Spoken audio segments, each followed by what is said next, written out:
Hey guys, चाहिँ हामी यहाँनिर अलिकति खाजासाजा खायौँ। अब बाहिर गएर फेरि खाने पिज्जाहरू। अनि खाइसक्यौँ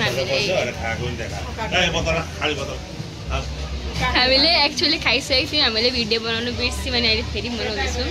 अब हामी पिङ खेल्नु जाने।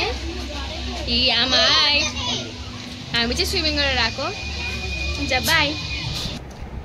जस्तो कि नानीले भनिसकेको छ कि हामी खानुको लागि पिज्जाघर जाँदैछौँ भनेर। ल है साथी हो, हामीहरू यो चाहिँ पिज्जाघर पुगिसकेको छौँ। यो चाहिँ फाटबटिनी बिर्ता मोडको छेउमा पर्दो रहेछ र हामीहरूले यो बाहिरबाट हेर्दा एकदमै राम्रो र भिडभाड कम भएको देखिँदैछ र भित्र पनि शीतल एकदमै हाइजिन मेन्टेन रहेको रेस्टुरेन्ट रहेछ यो। बाबालाई बिचरा हिँड्नु एकदमै प्रब्लम भइरहेको छ। बाबाको लाइक गाउसको प्रब्लम छ र यसरी हामीहरू नानीहरू अगाडि नै गएर बसिसकेको छन्।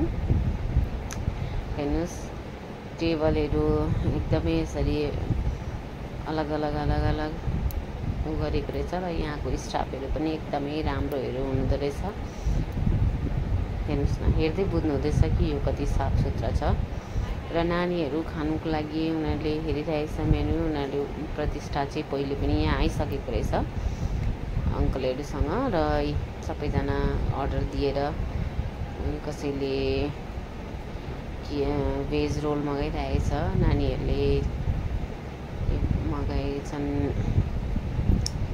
अब के आइफला त नाम पनि आउँदैन साथी हो। ए हो। अनि पिज्जा र यहाँको पिज्जाको चाहिँ एकदमै के चर्चा गर्नु, नाम चाहिँ पिज्जा घर रहेछ। तर पिज्जा घर चाहिँ अब हामीहरूलाई यता डोमिनोसको खाने बानी भएर हो कि के हो, एकदमै मलाई चाहिँ मन परेन र प्राय नानीहरूले पनि मन पराएनन् र सबैजनाले चाहिँ राम्रो लागेन भनिरहेको थिए। र हेर्नुहोस् न, प्रतिष्ठाले ल्याएको भएर चाहिँ यहाँ अनि उसले थम्सअप दिइरहेको छ।